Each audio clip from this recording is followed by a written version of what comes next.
Hey, welcome to another episode of Dave's Imaginations. Today, we're going to give an overview of Waterdeep. As my group of adventurers, the game I lead, our adventurers are traveling south from Port Las to Waterdeep. And I thought I'd make a video to give a total overview of Waterdeep. And maybe you can share this with your group for an overview as well. If you're interested in that, stay with me.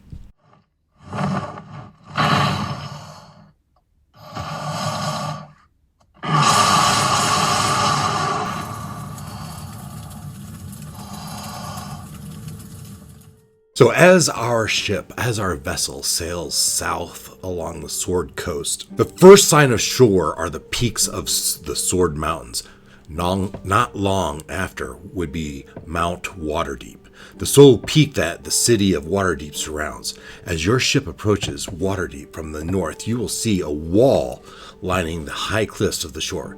Behind that wall would be the dwellings that make up the wealthiest area of Waterdeep, the Sea Ward. Most notably, the Sea Ward contains Waterdeep Stadium, the Field of Triumph, that hosts many exciting events and public forums. As the ship passes Mount Waterdeep, you will likely see the Griffin Cavalry high in the air doing maneuvers from their peak atop the area.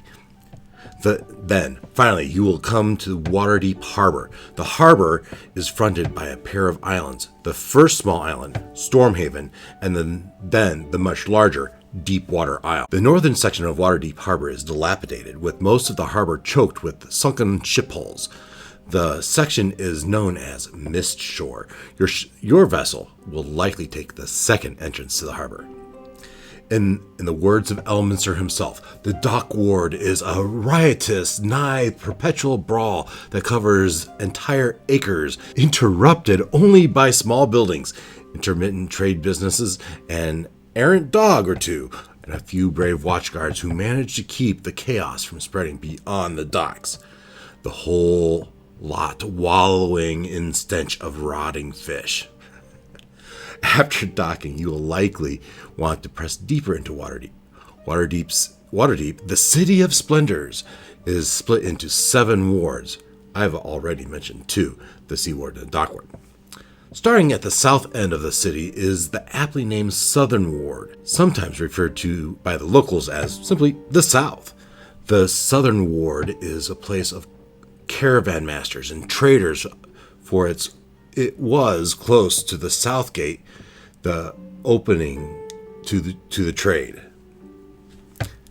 This is considered the poor ward and is often known as Caravan City due to the large number of caravan merchants, teamsters, and guards that swell the population of the ward most of the year. Dust and mud is common on the streets, and most of the buildings are old, multi-story buildings with shops or businesses on the ground floor. Many visit the ward to experience the wonder of the moon sphere, a miraculous event occurring on the nights of the full moon in Dancing Court. Adjacent to the Jade Dancer, one of the best known fest halls in the city. Just beyond the south is Waterdeep's main shopping district, the Trades Ward.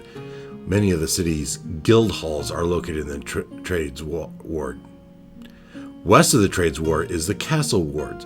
North is the North Ward, and to the east is the ominous City of Dead. The Castle Ward is the central ward of the city of Waterdeep. It encompasses Mount Waterdeep, Castle Waterdeep, and the Palace of Waterdeep, and much of the government of the city. Mount Waterdeep is the massive peak around which Waterdeep was built. It encompasses the southwest portion of the city. Atop its summit is the Peak Top Eyrie, which we mentioned earlier, which houses the famed Griffin Cavalry. At its sea-facing flank features 11 triple catapults armed with rock and flaming pots. The great fortress of Waterdeep looms over the surrounding ward from the side of the Mount Waterdeep. Its hanging banners heralding are so massive they signal diplomatic arrivals and ceremonial announcements to those even in the southern wards of the city. It is used by the city guard and the watch for training, houses the stables of some near 70 war horses and several levels of subterranean dungeons.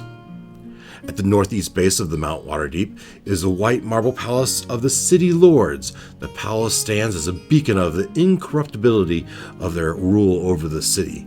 The shining towers houses the Lord's court, embassies from other city-states and nations, and the offices of city officials, including those from the City Guard and Watch. The Yawning Portal is in the Castle Ward, the aspiration of all adventurers. This Yawning Portal Inn gained most of its renown for being the primary open route to the Undermountain. A well within the walls of the Yawning Portal leads down to the first dungeon of the Undermountain. The tavern/inn is located on Rainrun Street between Waterdeep Castle and Snail Street. At the north end of the Castle Ward, just a couple blocks west of the market, is the Blackstaff Tower. Blackstaff is the title is the title and name given to the master of the eponymous staff.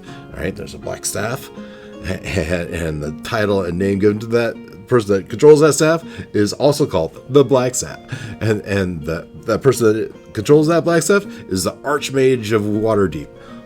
Vajra Safar is a young woman from Tether, and she is the current Black Staff. Finally, there are 8 walking statues. Most are in the Castle Ward. As the statues are unable to be removed from the city, they've come to be used as landmarks to navigate around the city. The statues include the Godcatcher, the Griffin, the Sahagin Humbled, the Great Drunkard, the Lady Dreaming, and the Hawkman. Well, at least those 6 can be found in the Castle Ward. The 7th statue is Honorable Knight, and that can be found in the Trades Ward. The 8th is the remnants of the Sword Maiden. It was destroyed during the Spell Plague, but it can be found in the North Ward. The walking statues are mighty constructs built for the defense of holy temples, ancient vaults, and the most important cities, castles, and fortresses of Waterdeep. Supposedly, they serve as ethereal guardians that can attack other ethereal creatures approaching its guarded area. Unlike most constructs, these walking statues are supposedly free-willed, thinking creatures who can reason, learn, and remember. They have stood still for centuries, remaining endlessly vigilant, but all the while, they are deep in thought, or so they say. The North Ward, moving north and west of the Castle Ward, is the Sea Ward that I previously mentioned. North and east, though, is the North Ward, the quietest ward of the city, consisting mostly of residential areas. The most prominent feature of the North Ward is Cliff Watch, a section of Waterdeep Plateau that is so steep and high that it provides a natural defense, so the area is marked by an interruption of the troll wall between the Endcliff Tower and the Watchway Tower in the City of Dead. A walkway traversed the entire Cliff Watch, along which some of the best inns and taverns of Waterdeep are located, taking advantage of the beautiful landscape to the east. To the north of the North and the Sea Ward is the Field Ward. The Field Ward is an unofficial ward of the city, located between the inner and outer walls of the north side of town. It is, in fact, the city's slums, possessing the poorest living conditions within the city. It is rife with crime and serves as home to the most destitute Waterhavians citizens. The City of Dead. Finally, the City of Dead. During the day, besides burials and funerals, the City of Dead is host to a variety of activities that might include an exercise run, it might be a dueling ground, a playground, a dining area, a meeting moot, a place where courting lovers could meet in private, and a performance venue for minstrels, or perhaps would-be minstrels. At night, though, the City of Dead is off limits to the public, yet it is still used by many during those hours for more nefarious activities. At dusk, guards are posted at the entrances to the City of Dead. The reason for the guards is not to protect the graves, but rather to protect the city from the occasional restless undead that those graves might produce. So, welcome to Waterdeep, the crown of the north. When you arrive, Waterdeep is deep into the fall season, at least it is for my group. Cold, howling winds remind the water havens that winter is near. Despite the cool weather, Waterdeep is a bustling city. Expect the markets to be crowded and busy. Wagon loads of food arrive daily from outlying farms, and without this bounty, the city folk would starve during the winter. Nearly anything can be bought or sold in Waterdeep. There's no need for adventurers to shop anywhere else. Waterhavians generally hold adventurers in high regard, given that many of the city's most esteemed citizens are former adventurers, and that the city has been saved countless times by adventurers over the years. Waterdeep is a city of firm laws and swift justice, and is ruled by a council whose members is kept in secret. These hidden lords of Waterdeep maintain their identities behind masks called the Lord's Helm, and while they rule in public, none know their true identity.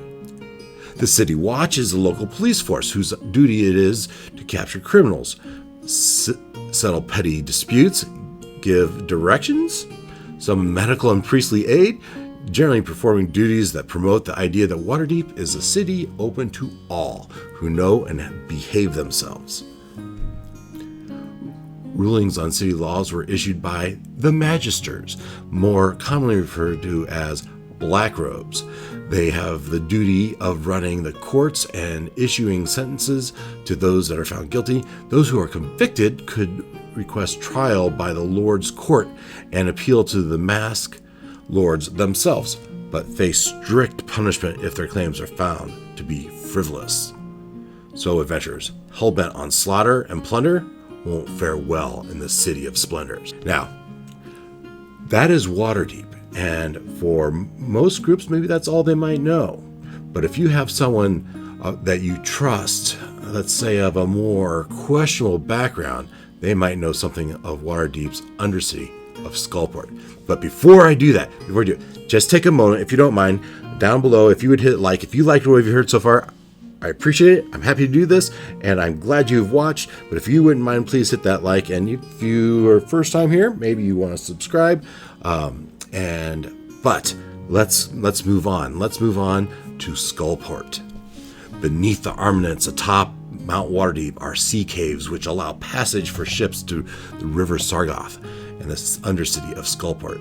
Skullport, also known as the Port of Shadows, is a subterranean city located far below Waterdeep, within the third level of Undermountain, known as the Sargoth level. While rumors of the subterranean domain of villainy persist throughout the surface, few of its inhabitants have any actual knowledge of any points of entry. Built on ancient Netherese ruin within the immense subterranean cavern, the shadowy port is a dark reflection of the city's splendors above. Its structure was built in 3 tiers, interconnected by narrow catwalks and rickety scaffoldings. Creaking houses built on stilts were haphazardly built in dense network that formed a near shantytown. Exact divisions between regions are a matter of debate, but Skullport is divided into 4 generally accepted wards: Skull Island, the Port, the Trade Lanes, and the Heart. Although no clear vertical boundaries exist, locals divide Skullport into 3 vertical tiers: the Crown, the Venter, and the Dredge. Passage through the locks that separate Skullport from the sea caves of Waterdeep required the permission of the Keepers. Most control over the day-to-day activities is managed by gangs such as the Longfellows or the Mandible, but I have no doubt Skullport is ultimately under the domain of a being known as Xanathar, and is the base of operations for his Thieves Guild. Skullport is policed by a group of floating fiery skulls that float throughout the city. These Flame skulls, aptly named the Skulls of Skullport, are the magically transformed remnants of the original Netherese mages who settled in the cavern, and they watch closely over trade within the town. And any activities that interfere with the town draw the attention of the skulls, who will impose seemingly random punishments for minor infractions and enslave or destroy offenders for serious crimes. So, go in search of Skullport, if you dare. So I hope you've enjoyed this overview of Waterdeep. If you have, please click the like button and subscribe if you haven't. In the comments below, please tell me what you find the most interesting about Waterdeep. And if you are one of my players, if you leave a comment, I'll give you 1d4 that you can add to any roll during our next game. And if you just leave a comment about what you find most interesting or most exciting about Waterdeep.